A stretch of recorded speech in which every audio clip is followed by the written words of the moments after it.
Hey, this is AJ Giuliani, and welcome back to another episode of the Backwards Podcast. Whether you're watching this on YouTube or listening on Spotify or Apple Podcasts, we're going to be sharing in this episode just some ideas and thoughts on where we are headed now that artificial intelligence, AI, has demonstrated that it really can be useful in assisting all kinds of activities that once you never thought about a computer doing for a human or with a human.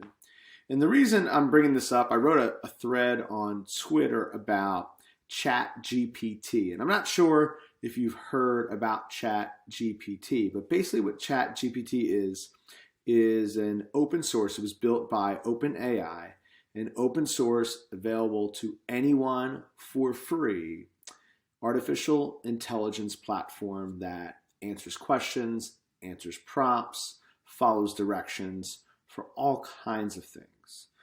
Now, this came up in the education sphere and kind of just entire field over the past week or so, because you could literally take an SAT prompt or an AP, Advanced Placement Test prompt, and you can ask that prompt to ChatGPT, and within seconds, it is going to give you a unique response, paragraph, multi-paragraph, multi-essays, however long you want that to be, and it's going to give that response, and each time it gives that response, it's going to be different.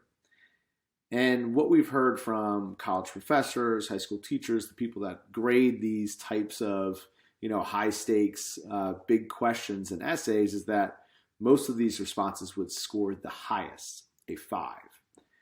Now, think of what that could be for any type of writing assignment in school, things that you take home, essays that you have to develop.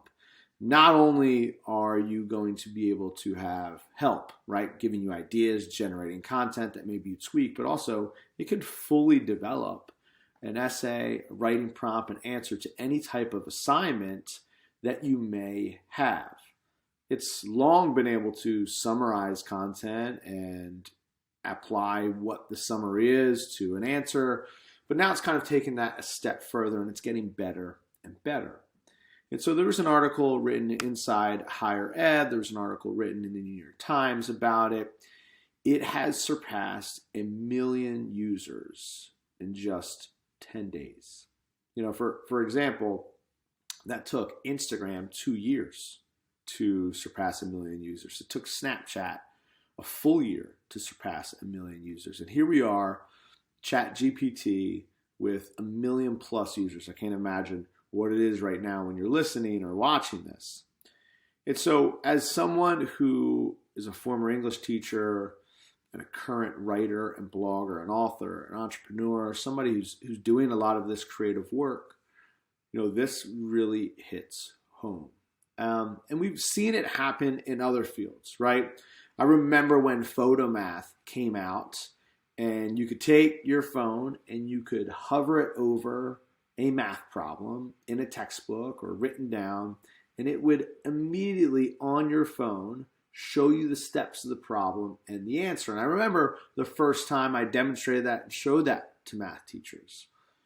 It was a lot like the first time I showed ChatGPT to a group of social studies and English teachers, to a group of elementary teachers, and to a group of administrators. Kind of shock and awe. And it makes you rethink and reevaluate what our role is in education, right? Because it's exploding onto the scene. We don't know how many students are using it, but something like this, a tool like this, is Wildfire, right? And the thing is, I've explored and used it a bunch. I can answer the same prompt in 100 different ways. And so there's no real way for us to see if it was plagiarism or to just see if it was assisted, right? You get the prompt and you change it a little bit and make it your own. So, writing assignments and assessments for a long time, I believe that they kind of held higher ground over multiple choice quizzes and tests because you could not guess and had to demonstrate understanding. Not any longer. When Photomath came on the scene, one of the ways that math teachers at the school I was working at combated that was they stopped giving traditional homework because they knew if the students did a traditional homework assignment, they could use any of these tools to answer the questions and get the steps. It was kind of pointless to give traditional homework. And they changed a lot of their assignments to be screencasts and videos just like this or like the ones on Khan Academy, where students would talk through the steps, how they got it, what their thinking was, and how they got to an answer. And so instead of doing 20 problems, maybe they only do 2 or 3, and they would share a video. It took longer to grade for the teacher. It took longer to do for the students, but you knew there was some validity there. Even if they had gotten the answers and the steps, they at least had to talk through that process. We're going to see this happening now with writing assignments and a lot of different things, both at higher ed. I think about all of the college programs that so much of the work is done online outside of the course, and how this one tool can be used for discussion board answers and prompts, short answer, group projects, interaction and collaborative pieces, research. I mean, there's so many different types of things it can be used for that typically in college we do outside of the class. The same thing can be said for high school and middle school. Anything that is done outside of the class is going to have an issue here, right? That's going to be an issue. And for me, the way I see this impacting education is a lot more than just student assignments. If we stick with the students for a second, we could think about that if the only reason students have in your class or a course, and this could be K through 12 and higher ed students, if the only reason they have to do something is a grade or some type of other compliance-based reason, then of course, why wouldn't they use ChatGPT, right? But it also can be used for plenty of other things. It could be used for teachers writing lesson plans. I see all the time, we have conversations online about, oh, do I really have to spend all this time writing a lesson plan and then upload it for administrators to check on me? Like, it's ridiculous. And I firmly believe that that's a complete extra heavy burden to put on a teacher who probably has a lesson structure that they've used or are planning to use, but to ask them to write these big, long lesson plans is kind of ridiculous. Now they can use ChatGPT to write those lesson plans. Curriculum writing tends to take hours and hours and hours of time. Now, if it's assisted with ChatGPT, it could be much shorter. What about administrators doing evaluations? Teachers writing recommendation letters? I'm just thinking about all the possibilities. Again, not saying that this is ethically right, morally correct, or any of those types of things. Just understanding the fact that in the same way we all want to use a calculator when we're doing a math problem, why would we not use assisted AI that is freely available, that you can use on your phone or any internet-connected device to help with this process? And it's not just students, right? So here is the big crux of the issue. I've taken a little bit to get here. Here's the big crux. If our schools, if our places of learning, which have, honestly, and we all know this, been compliance-based for years and years and years and years, if they stay compliance-based and students who are currently apathetic, don't really care, they don't have a reason to learn in a lot of these compliance-based institutions other than getting a grade, if they start to use tools like Photomath and ChatGPT, and they start to succeed and they're getting grades, and there's this avalanche of all different types of AI-assisted things that come down the pike, which is going to happen, then what are schools going to do, right? I'm just putting that question out there. What are schools going to do? Because for a long time, folks like me, probably if you're listening to this podcast or YouTube video, probably folks like you have advocated that we need to do more project-based learning, inquiry-based learning, design sprints, active hands-on experiences in schools because it's relevant, meaningful, drives curiosity, interest, passion, all these different types of things that create ownership, agency, and ultimately engagement and empowerment in students. But for the longest time, it's just been easier to teach traditionally and to give traditional assessments and to cover curriculum.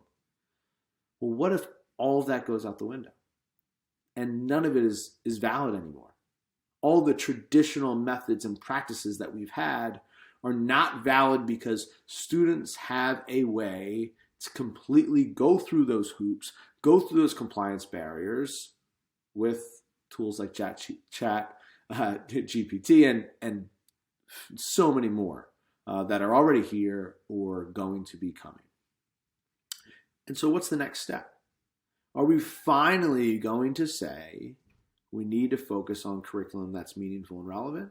We need to focus on authentic learning experiences? Or are we going to try and fight back? And, for me, it's even on the other side.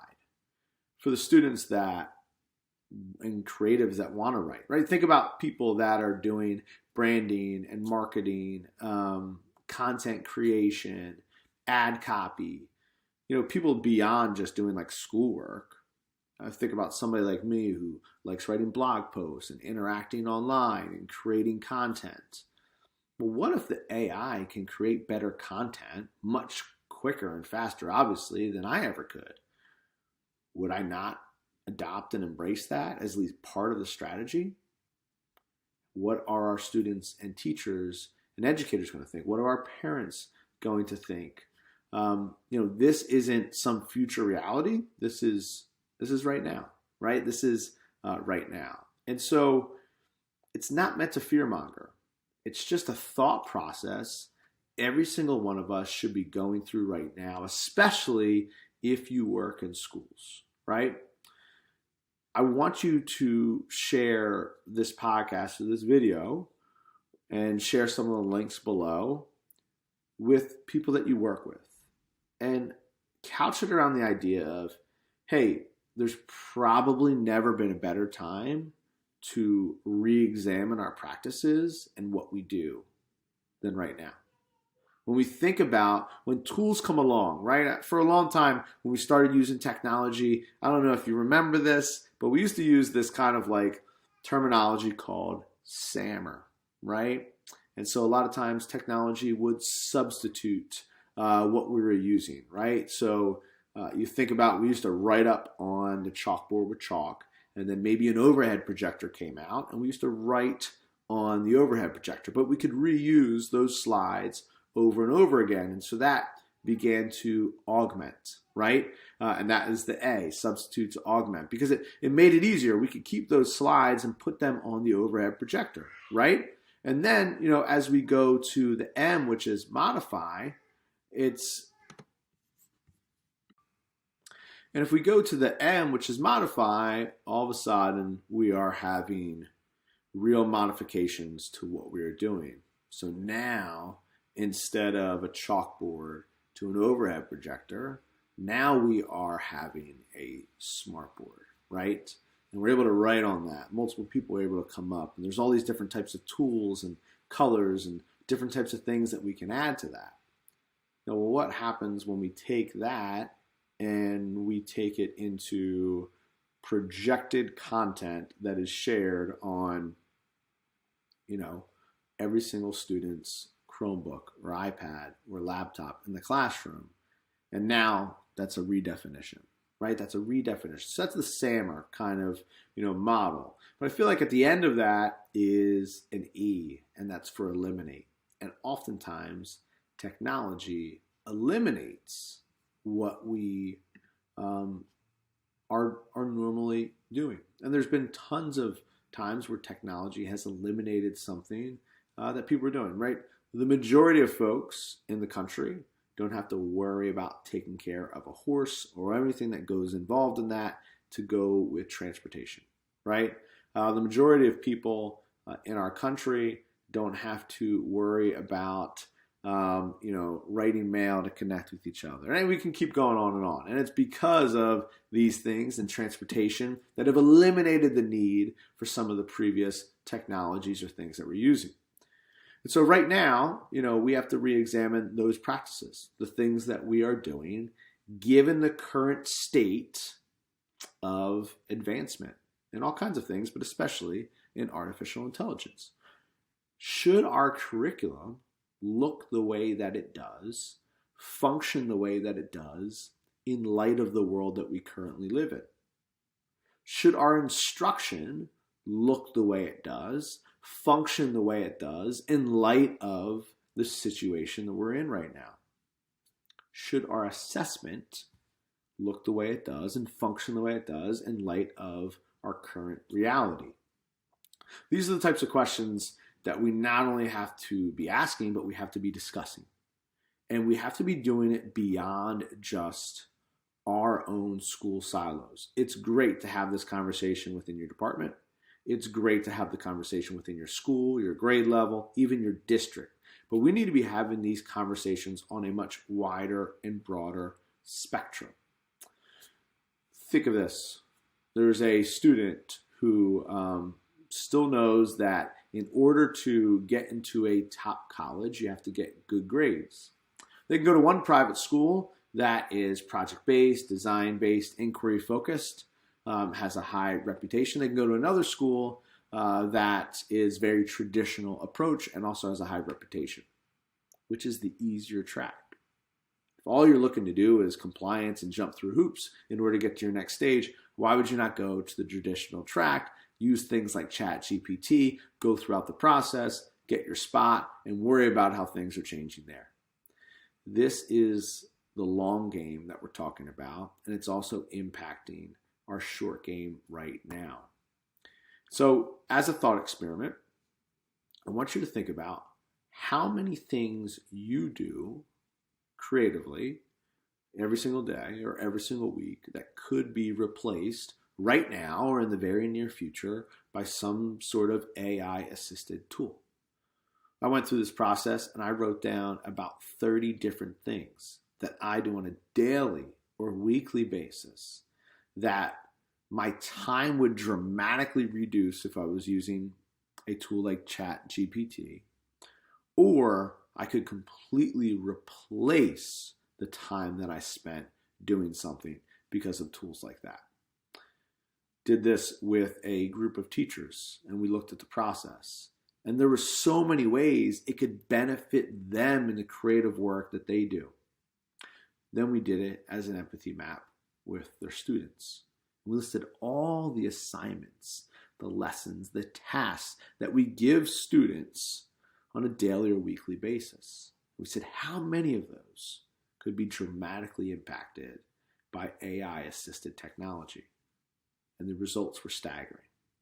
And so I want you to be able to do that individually, do that with groups, talk through it, mostly because if we don't, and we just try to kind of stick to what we've always done, or we only make little tweaks here or there, I think we're going to be fighting back big time with a learner population that has already demonstrated that they're a little bit apathetic post-COVID, post-pandemic, that they're disengaged and bored with a lot of our current curriculum that we have, that engagement levels are at a low, and that we are consistently battling the attention problem of interacting with our students. If we put all that into a pot, we kind of say, now we're adding this AI to do a lot of the work for them that we are putting out there. What does that look like right now? What does that look like next year, 3, 5 years down the road? So those are some of the big things that we're talking about. I believe that right now we're at one of those moments where a technology becomes so useful that we have to talk about it in kind of an everyday conversation type thing. We all remember when cell phones first came out, right? When they first came out, and you just could call people on it, right? You didn't get texts. There wasn't social media apps. And I feel like the phone was more like a frog boiling in the water, that each year it got a little bit better, a little bit better. And then all of a sudden we're like, how can we get our students' attention? They're constantly 24/7 interacting with each other on this device. It has fully been developed to get their attention, and now we're just consistently battling with it. And it's led to nations like France completely banning cell phones in the classroom, and plenty of other people doing the same thing. But they still exist. They're still a part of our society, our culture, of what kids and just humans, all of us, are using all the time. And I think we're at a place right now where AI has always been assistive, right? From typing a text and having a word be replaced, to your Google results, to all different types of things. We know the ads that we get on social media platforms because of the things that it's seen. So it's been a part of our life, but now it seems like 1 million users in just a couple days. People are starting to see, wow, how can I use this for tasks I do at work, tasks I do at school, things that I get paid for, things that I get grades for, and what does that look like for me? There's many people experimenting with it right now. I know I'm sure experimenting with it right now and kind of looking at how to use it. I think you should too. We all should have these conversations, look at the tool, see how we can use them, and also what it means to what we are currently doing. As always, on the Backwards Podcast, we are talking through these things. I have a post up on my website at ajjuliani.com about this very thing and some other kind of deeper thoughts and links out to all different types of things about ChatGPT, artificial intelligence, and what we're seeing right now in the education sphere. So hop over to ajjuliani.com, get some more of that information, and would love to see what you were thinking about this. You can check with me on Twitter at ajjuliani, at Learning with AJ on Instagram, or pretty much anywhere online. I hope to talk with you about this and see how it's going to impact all of us.